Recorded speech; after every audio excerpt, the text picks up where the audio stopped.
3,000 बाट सुरु गरेको संघर्षको यात्रा आज 30 लाख पुग्यो। यसमा त मेरो पनि संघर्ष छ, यसमा त मेरो पनि देन छ, यसमा त मेरो पनि मेहनत छ, आधी आधी हुनुपर्छ। म ऋणको कुरा गर्दैछु, म मजाक गर्दैछु। तेरो पनि आधा त हो वास्तवमा। 15 लाखको ब्याज तँले पनि तिर्नुपर्छ, कुरो बुझिस्? म यस्ता यो छोरा मान्छेको लेनदेनको कुरामा म पर्दैन क्या। घर व्यवहार ऋण पान सबै यो तपाईँको जिम्मा हो क्या। मलाई यस्ता चिजमा फस्नु नै छैन। ऊ बेला व्यापार गर्नुपर्छ, बुढा भएर उकास्न तै त होस् नि, आधी त तँले भोग्नै पर्छ क्या। मलाई यस्ता कुराको मतलब पनि छैन, मलाई केही चाहिँदैन पनि, मलाई यो चिजमा पर्नु नै छैन। अब त परको जग्गालाई 60 लाख दिन आइरहेका छन्, अब त्यो बेचेर 30 लाखको ऋण तिर्नु पर्यो, 30 लाख पैसा बाँकी राख्नु पर्यो क्या ब्याङ्कमा।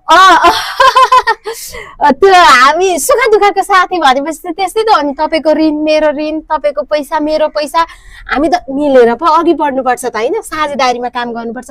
हो त्यो 60 लाख ट्याक्क बेचिदिनु कि अनि 30 लाख ऋण तिर्नु, 15 लाख तपाईँकामा 15 लाख मेरोमा, बराबरी हुनु पर्यो नि त बुढाबुढी। पहिले यो 30 लाख ऋण चाहिँ कमाएर तिर्नु नि त, त्यसपछि अनि त्यो जग्गा बेचेर राख्नु लानु हुँदैन? कमाउनु कसरी कमाउनु?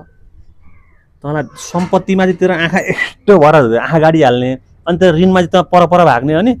सच्चा त जीवनसाथी हुन्छ भनेदेखि नि ऋण धन दुवैमा त साझा हक खोजिस् त। स्वार्थी, तिमीहरू स्वार्थी, तिमीहरू त बुढाको धेरै ऋण भयो, कमाउनु सक्ने छोडेर पनि हिँड्छ तिमीहरू।